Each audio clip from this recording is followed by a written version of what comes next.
Welcome to another episode of Hearts United at Tony's podcast, where we explore the complexities of our shared humanity and seek solutions to some of the world's toughest challenges. I'm your host, Tony, and today we'll dive into a deeply rooted issue, what I call the politico-religious hallucination of fear and anger that has gripped the Middle East for thousands of years, but more importantly, we'll explore a pathway out of this cycle, a vision for a peaceful and prosperous Middle East where everyone can live and let live in dignity.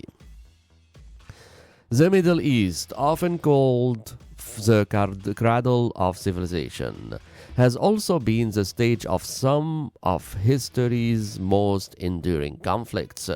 But these conflicts aren't just about land, resources, or power. At their core, they stem from fear, a fear of losing identity, culture, and survival itself. Fear has a twin sibling, anger, and anger is often just fear wearing a mask. When we feel powerless, we lash out. When we feel threatened, we defend, even when the threat is imagined. For 20,000 years, the tribal mentality has dominated the region. Ancient tribes fought over water, land, and grazing rights. Today, these tribal fears manifest through political and religious divides. This politico-religious hallucination convinces people that their side is righteous and all others are enemies. It's a distorted lens through which fear and anger feed each other, creating an unbreakable cycle. And what's worse, it's inherited, passed down like a curse from one generation to the next.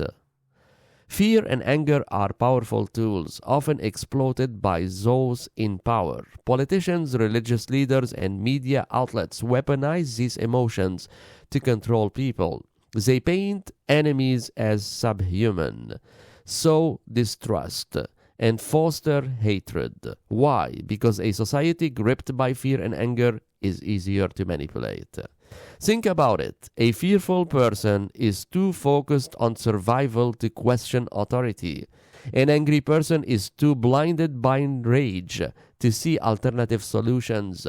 This cycle has been the invisible puppet master in the Middle East, fueling wars, sectarian violence, and political oppression.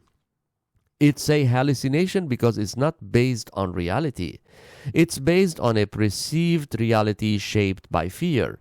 The truth is, most people, regardless of their religion or nationality, simply want to live in peace, provide for their families, and find meaning in life. So how do we break this cycle of fear and anger? How do we shatter the hallucination and replace it with something real, something rooted in love, compassion, and coexistence, how Jesus teaches it? Education for critical thinking. First, we need to teach people to think critically. From a young age, critical thinking breaks the chains of blind obedience to fear-based ideologies. Schools must encourage children to ask questions, seek multiple perspectives, and challenge dogma, whether political or religious.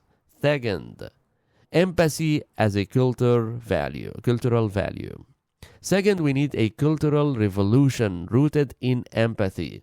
Programs that bring children from different ethnic and religious backgrounds together can foster understanding. Imagine Jews, Muslims, Christian kids growing up not as enemies but as friends. When you know someone personally, it's much harder to dehumanize them. Third, economic integrations. Third, prosperity dissolves fear. Much of the anger in the Middle East stems from poverty and inequality. Regional cooperation on trade, energy, and infrastructure could create jobs and shared interest, making conflict less appealing. A prosperous Middle East is a peaceful Middle East. Fourth, natural platform for dialogue.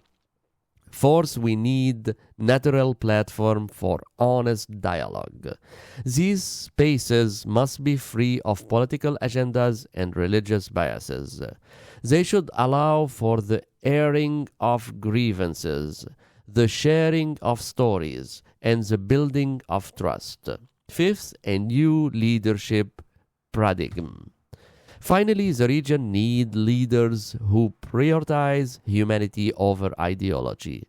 Leaders who speak the language of peace, not war. Leaders who unite rather than divide. Imagine a Middle East where a Palestinian child can grow up dreaming of a bright future without fear of checkpoint or airstrikes. Imagine an Israeli farmer sharing water with their Jordanian neighbors, not as enemies, but as partners. Imagine Sunni and Shia communities collaborating each other's festivals in harmony. This isn't an Ethiopian dream. It's possible, but it requires courage. Courage to let go of fear. Courage to forgive past wrongs. Courage to love. We've walked through thousands of years of history today, but history doesn't have to dictate our future. The cycle of fear and anger can end with us. It begins with rejecting the hallucination and choosing a new path. Thank you for joining me on this journey. If this episode resonated with you, share it with someone who needs to hear it. Together we can plant seeds of peace in a region that desperately need it. Until next time, this is Tony, reminding you that the strongest force in the universe isn't fear, it's love. Jesus, love, and peace are the only paths for the Middle East. One hand, one heart, united for all. Stay safe, everyone. Until next time, Tony, signing out.